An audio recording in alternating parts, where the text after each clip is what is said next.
పరం శాంతి పరం శాంతి. ఈరోజు బాపూజీ చెప్పేది the pure mind by Bapuji. పవిత్రమైన మనసు అనేది అసాధారణమైనటువంటి విషయం. పవిత్రమైనటువంటి మనసు ఎలా ఉంటుంది అనే దాని గురించి తెలుసుకోండి. ప్రపంచంలో ఇప్పుడు ఎవరి మనసు పవిత్రంగా ఉంటుందో చూడగలుగుతూ ఉన్నారా? పవిత్రత అంటే ఏమిటో ఎవరికి అసలు తెలియనే లేదనే చెప్పవచ్చు. పవిత్రమైనటువంటి మనసు అంటే ఏమిటి?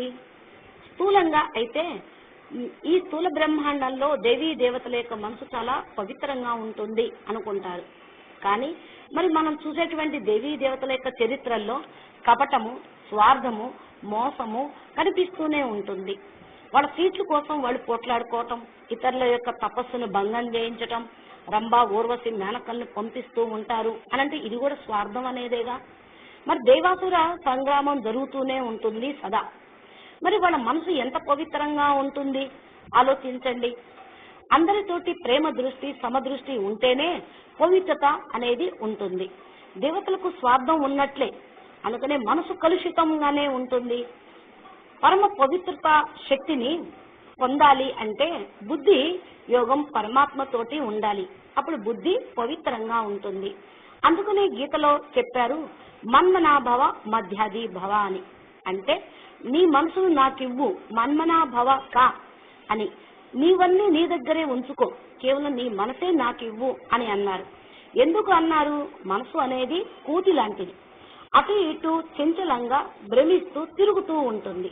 దేహదారుల వైపు భ్రమిస్తూ ఉంటుంది, వస్తువుల వైపు, వైభవాల వైపు, పదార్థాల వైపు, అన్నిటి వైపు తిరుగుతూ ఉంటుంది. మరి భగవంతుని జ్ఞాపకం చేయాలంటే నష్టో మోహ స్మృతి స్వరూపముగా అవ్వగలుగుతారు. వీటన్నిటి మీద కూడా మోహం తొలగిపోతేనే మరి స్మృతి స్వరూపంగా పరమాత్మని జ్ఞాపకం చేసేవాళ్లుగా అవుతూ ఉంటారు. కానీ ఈనాటి మనసు మర్కటం లాంటిది అంటారు. ఒక ఋషి ఒక వ్యక్తికి మంత్రోపదేశం చేసి నీ మంత్రాన్ని జపం చేస్తూ ఉండు, కానీ కోతిని మాత్రం నీ మనసులోకి తీసుకుని రాకు అని అన్నాడట. అదేంటి అలా చెప్పాడు అని కళ్ళు మూసుకొని మంత్రం జ్ఞాపకం చేస్తున్నప్పుడల్లా కోతి జ్ఞాపకం వచ్చిందట. అంటే ఏంటి? కోతి అంటే మనసే కోతి, అటు ఇటు భ్రమిస్తూ ఉంటుంది. కాబట్టి మనసుని చంపుకోవాలేమో అనుకుంటూ ఉంటారు. కానీ ఇక్కడ యోగముతోటి ఏం నేర్పుతున్నారు అంటే మనసుని చంపుకోవటం కాదు, మనసుని మరల్చండి. అన్నిటిపైన all attention without tension, that is a meditation అంటారు. అన్నిటిపైన అటెన్షన్ ఉన్నప్పటికీ కూడా టెన్షన్ లేకుండా మనసుని పరమాత్మ ఎందు అటెన్షన్ పెట్టడమే యోగము. మనసు భగవంతునికి ఇస్తే అది స్వచ్ఛమైపోతూ ఉంటుంది. పరమాత్మకు మీరా తన మనసుని ఇచ్చిందని చెప్తారు. నాకు ఒక్కడే గిరిధర గోపాలుడు, ఇంకెవ్వరూ లేరు అనేటువంటి స్థితికి మీరా చేరుకుంది. మనసును సరెండర్ చేసింది. కాబట్టి ఒక పరమాత్మను ఆమె పొందినట్లు, మరి పరమాత్మలో లీనమైపోయినట్లు మనకి చెప్తూ ఉంటారు. అంటే పరమాత్మ తప్ప నాకు ఇంకెవ్వరూ లేరు అని అనుకున్నప్పుడు మీ మనసులో ఉన్నటువంటి చెత్త చెదారం అనేది కూడా తొలగిపోతూ ఉంటుంది. భగవంతుని తప్ప ఇంకెవరిని మీరు జ్ఞాపం చేసినా మనసులో చెత్త చెదారమే చేరుతూ ఉంటుంది. అందుకని భగవంతుడు ఏమన్నాడు అంటే మీ మనసును నాకు ఇవ్వండి, ఎవరి వైపు పెట్టొద్దు అని. ఇప్పటి వరకు జన్మ జన్మాంతరాలుగా అనేక వికర్మలు చేస్తూ పాపకర్మలు చేస్తూ మీ మనసును ఎంతో మందికి పంచారు. మనసు ముక్కలు ముక్కలు అయిపోయింది. మనసు అంతా పూర్తి అపవిత్రం అయిపోయింది. కాబట్టి ఇప్పుడు ఆ మనసును స్వచ్ఛం చేయటం కోసమే, మనసుకు శక్తిని ఇవ్వటం కోసమే పరమాత్మ చెప్తున్నటువంటి మంత్రం మన్మనాభవ. మనసు పవిత్రమైతే మీరు పరమాత్మగా తయారైపోతూ ఉంటారు. మనసు కలుషితంగా ఉందనుకోండి, ఆత్మగా ఉంటారు.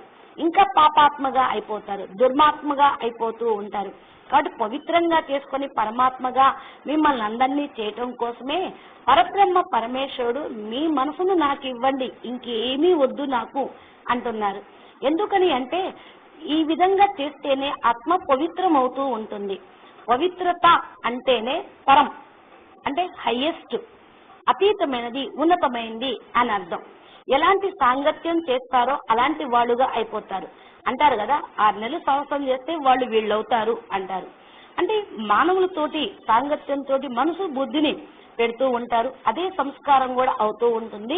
అదే విధంగా ఆలోచిస్తూ మనసులో పెట్టుకుంటూ ఉంటారు. అంతా అపవిత్రం అయిపోతూ ఉంటుంది. పరమాత్మతోటి బుద్ధి యోగం జోడించటంతో మీ ఆత్మ పవిత్రమవుతుంది.